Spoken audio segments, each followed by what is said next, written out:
Silakan masuk. Selamat pagi dok. Selamat pagi.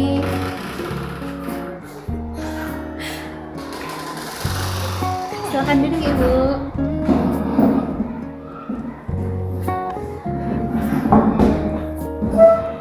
Jadi untuk hasil pemeriksaannya bagaimana ya dok? Jadi untuk hasil pemeriksaan janin Ibu C kemarin itu kami mendapati ada suatu kelainan yang diderita sama janinnya Ibu. Jadi janinnya Ibu ini ternyata menderita namanya sindrom trisomi 21 atau biasanya Bapak Ibu mungkin kenalnya dengan nama Down syndrome. Dok, apa ini karena umur kehamilan yang di atas 30 ya? Apa ini salah kami dok?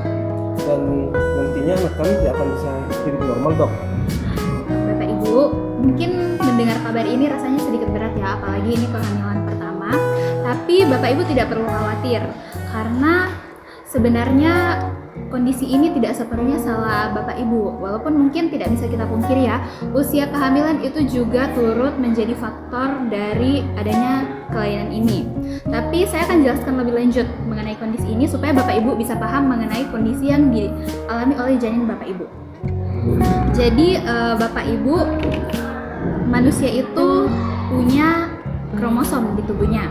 Nah, normalnya itu kromosom kita ada 46 buah, ada 23 pasang. Tapi untuk janin Bapak Ibu itu kondisi kromosomnya seperti ini. Jadi di kromosom ke-21 yang seharusnya hanya ada 2 kromosom, dia itu pada proses pembelahannya dia terjadi salah pembelahan begitu.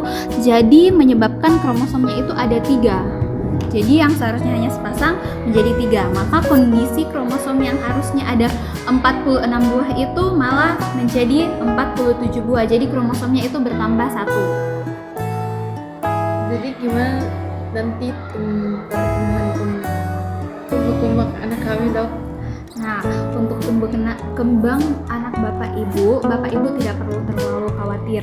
Karena pertama kita harus tahu juga kalau anak-anak yang lahir dengan kondisi keterbatasan ini, mereka juga mampu untuk menjalani hidup dengan normal. Seperti yang ditanyakan oleh Bapak tadi, kondisi anak ini mampu untuk menjalani aktivitas normal lainnya. Karena banyak sekali ya kasus-kasus Down syndrome kita dapati itu anak-anaknya masih mampu untuk menjalankan aktivitas seperti anak-anak biasanya. Mereka masih mampu pergi sekolah, mampu belajar. Bahkan banyak juga anak-anak yang menderita Down syndrome itu bisa menghasilkan karya, begitu Bapak Ibu. Nah, kemudian Bapak Ibu juga harus tetap yakin kalau anak yang dititipkan Tuhan kepada Bapak Ibu itu berarti Tuhan sudah percayakan Bapak Ibu untuk mampu merawat anak berkebutuhan khusus ini.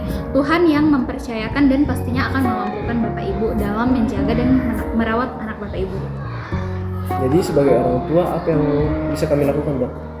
Nah, sebagai orang tua selama kehamilan ini Bapak Ibu harus memastikan pemenuhan gizi yang cukup kepada janin. Jadi pastikan Ibu mengonsumsi makanan yang mengandung gizi yang seimbang. Lalu kemudian kalau nanti anaknya sudah lahir, semenjak bayi harus diberikan ASI yang cukup, harus dipenuhi kebutuhan nutrisinya dengan mengonsumsi makanan bergizi seperti buah, sayur, kacang-kacangan seperti itu. Terus Bapak Ibu juga bisa melakukan beberapa jenis terapi kepada anaknya nanti, seperti terapi untuk kemampuan kognitif, motorik, dan juga terapi untuk kemampuan berbicara. Jadi dengan usaha-usaha yang dilakukan tersebut itu bisa menjadi penolong untuk tumbuh kembang anak Bapak Ibu nantinya. Oke, baik. Terima kasih ya dok untuk semua sarannya yang sudah dokter kasih. Terima kasih dok atas informasinya. Kami pasti sebagai orang tua akan menjaga buah hati kami dengan sebaik mungkin. Oke, baik. Terima kasih ya Bapak Ibu. Terima kasih dok. Terima kasih dok.